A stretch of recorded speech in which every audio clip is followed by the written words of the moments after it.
Okay, so I've just got back from an event with GoPro, launching the Mission 1 series of cameras, and I learned a few more things about the system which I want to share with you today. Now, I do finally have a camera in my hands.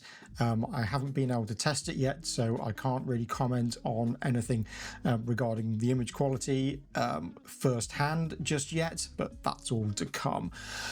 But there are a few things regarding the camera's philosophy, the design philosophy behind it, the reasons why GoPro have done things in certain ways, and also a few interesting little technical bits of information which I thought were interesting as well. A topic that I've seen brought up on forums is regarding the resolution when you're using stabilization, and I've seen a few posts where people have criticised these action camera manufacturers for claiming a resolution, but then once a stabilization is on, it's actually much less than the claimed resolution. But now with the information that I have regarding the Mission 1 Pro, I can say that GoPro has factored in that loss of resolution when Hypersmooth is turned on. In other words, when you go into the 8K mode on the Mission 1 Pro, you are getting a true 8K resolution,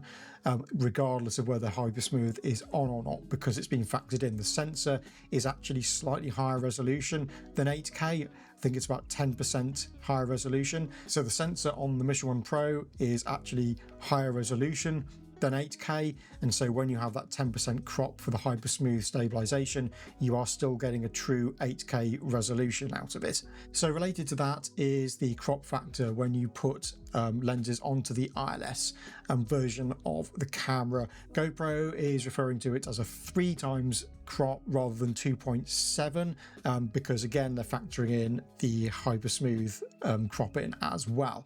It just makes it a bit easier as well, saying 3 times. It's a bit of an easier calculation to do. But also with regard to that, they were making the point that you can use pretty inexpensive micro four thirds lenses on the camera because you're using that center portion of the lens, so you're using the sharpest area of the lens. So obviously when you use cheaper lenses, you have all sorts of optical limitations at the edges. They might go softer, but because you're only using that center portion of the lens on this camera, you can get away with using cheaper lenses and still have a really pin sharp image.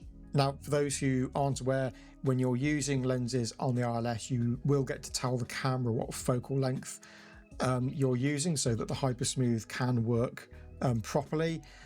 And that includes on telephoto lenses as well. The other thing that came up, and I don't know if I should be saying this, I wasn't told not to, is that currently it's for rectilinear lenses only, but there was a hint that it might actually work with wider lenses as well, now that they've been working on the software. So yeah, that's going to be interesting as well. I'm not sure how that's going to be done, because if you have distortion on the lens, you kind of need to know these distortion profiles. But anyway, maybe they'll have a preferred list of lenses that you can use with that particular functionality. I don't know, but anyway, I'm getting into the realms of speculation there. Another interesting piece of information that I picked up is that the GP3 SoC chip actually does have a neural processor on board. So GoPro is using AI, but they're using it in a more subtle way to the way that other manufacturers are. So a case in point is the low light mode. Apparently they've been tuning that to look natural. So the low light mode on the Mission 1 Pro isn't going to have that horrible over-processed look like we see in other cameras. They were keen to point out that it's not about getting the camera to see in the dark.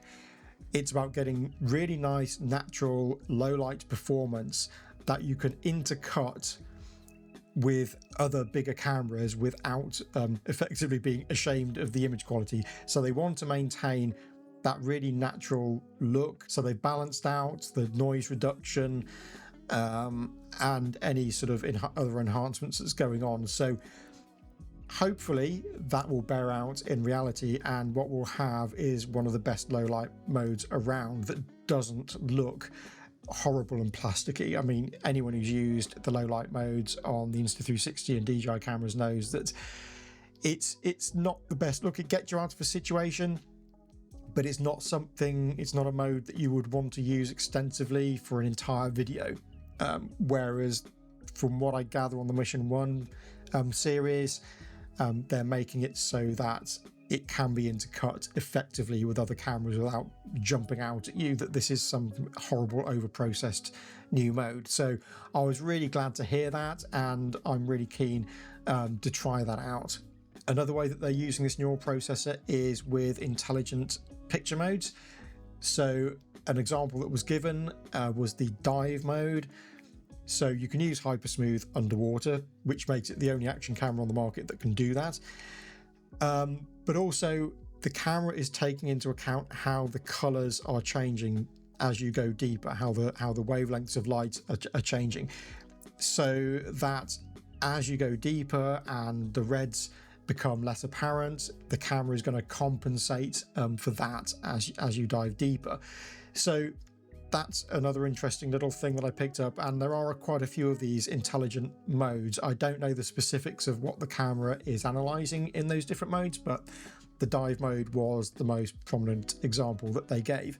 Something else that bodes well is that because the camera has a much higher dynamic range naturally than, say, the Hero 13, it means that the tone mapping on the standard color profiles can be made a lot more subtle and a lot less harsh. I noticed on the Hero cameras, particularly if you're shooting in a backlit situation, the tone mapping can make skin look pretty rough and horrible. So I'm hoping that this camera will be a lot more subtle in that regard. Generally I shoot log, but this new camera has more picture modes. So you'll have the GP-Log mode, you'll have the natural color profile, which has obviously been tweaked specifically for this camera, and there's also a cinematic profile as well. And speaking of those color profiles, GP-Log, I asked specifically about how it works with the high frame rate modes. Now, my understanding is that in 960 frames per second, the burst mode, you won't be able to use GP-Log, but it does work in the 4K 240 frames per second mode, and that's important. The Pocket 4 currently will only allow you to use the standard color profile in 4K 240, and it's not a particularly nice color profile. It's overly sharp. I just don't like it. It is possible that DJI is going to enable D-Log in the 240 frames per second mode, but we'll just have to wait and see on that regard. But with the Mission 1 Pro 4K 240, you can use GP-Log, and I'm very thankful for that. I mean, I would expect that.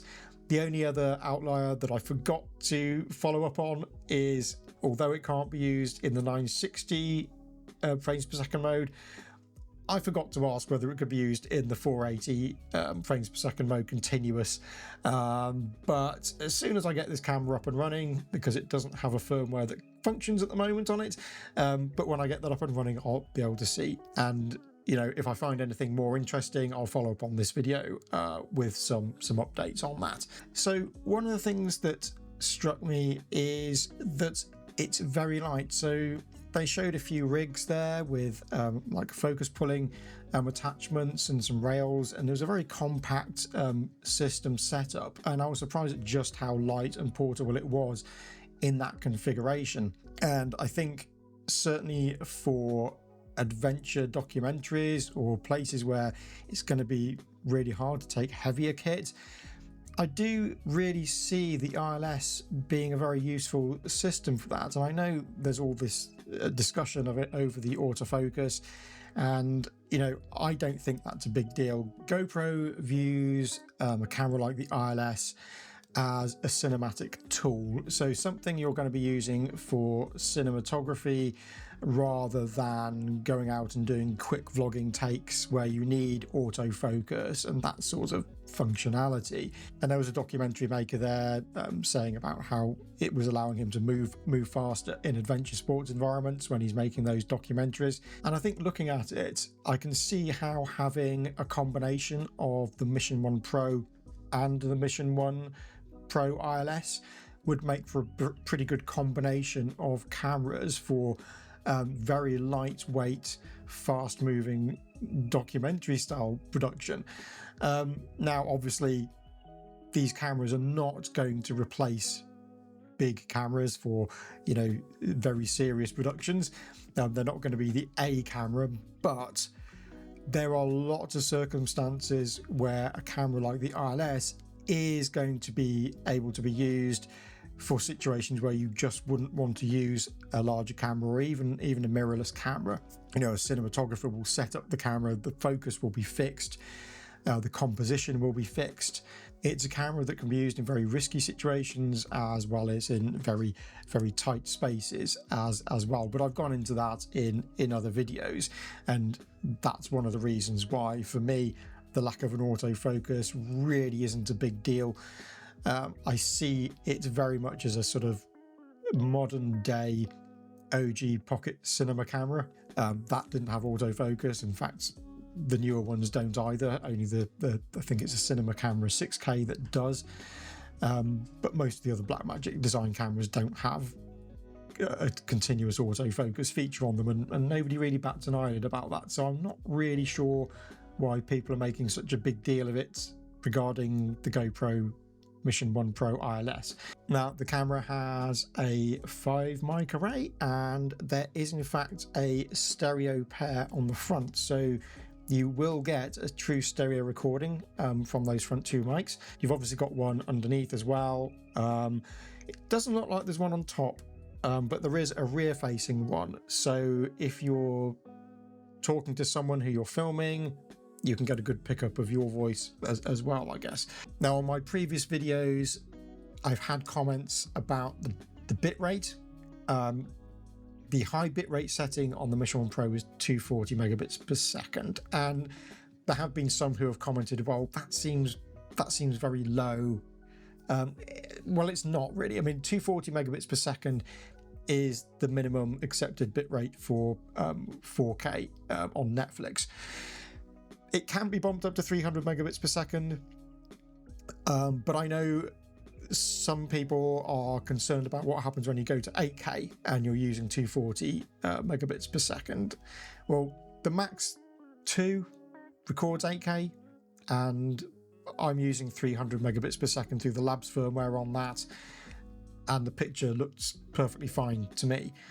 So I don't see why it would be any different for the Mission 1 Pro, but the relationship between resolution increase and any bitrate increase that you might need isn't a linear one. So, for example, if you have 240 megabits per second recording and then you go to 8K, you don't need to go up to 480 megabits per second. That's not how it works. It's not a linear relationship. You might only need 50% extra bit rate to, you know, get an effective equivalent. But in general, I'm not sure how many people are going to be shooting 8K on a regular basis.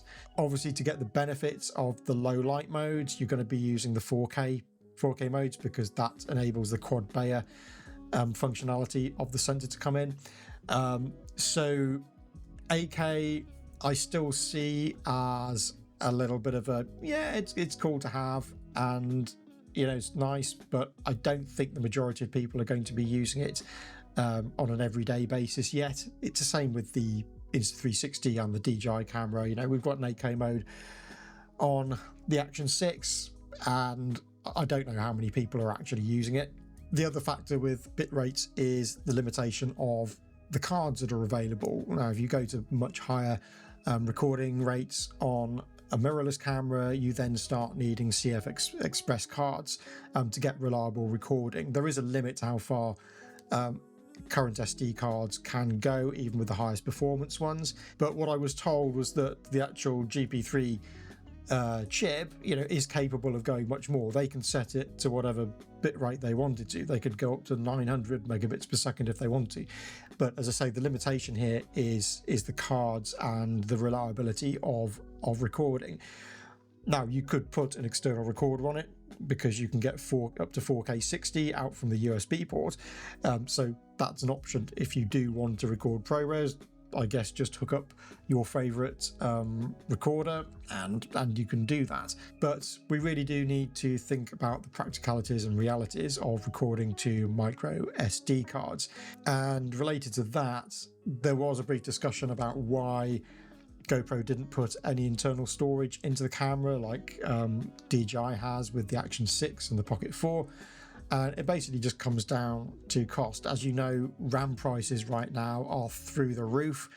So putting any sort of meaningful storage on the camera is going to bump the price up a lot. And while having internal storage in the camera, it's nice to have it. It's quite useful sometimes because I've gone out many times and forgotten to put an SD card in my cameras.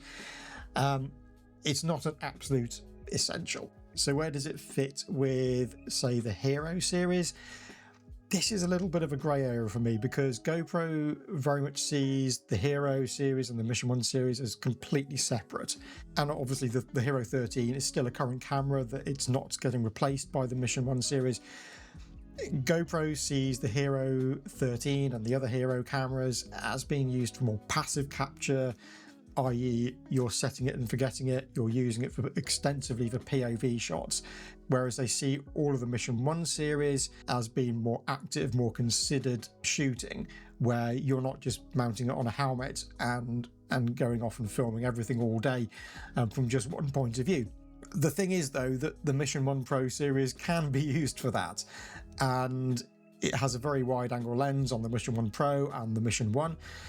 So it absolutely can be used for that purpose, and I'm pretty sure that a lot of people will use it for that purpose. In fact, Abe Kislevitz has posted up some POV shots, really nice looking ones, that he shot on a mountain bike using the camera, and he's also done some skiing perspectives as well. So, you know, it can be used for those purposes. So it is going to be interesting to see, you know, how these cameras really get used by general users, because the Mission 1, which is the slightly lower spec version, it doesn't do all the ultra high frame rates, is kind of a similar price to where the Hero Black series used to be. So yeah, it's going to be interesting to see how users in the field actually put these cameras to use.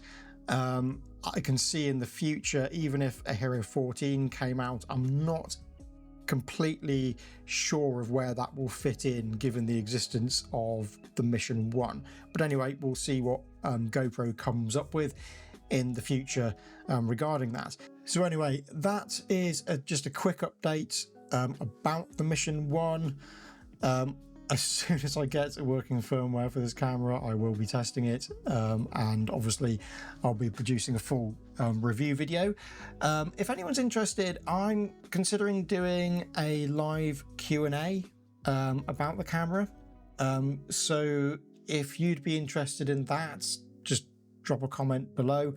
Let me get an idea of, you know, people's thoughts on that and whether it would be something you guys would be interested in. But anyway, for now, that's it. Please do like and subscribe and all that malarkey, and I'll see you all in the next video.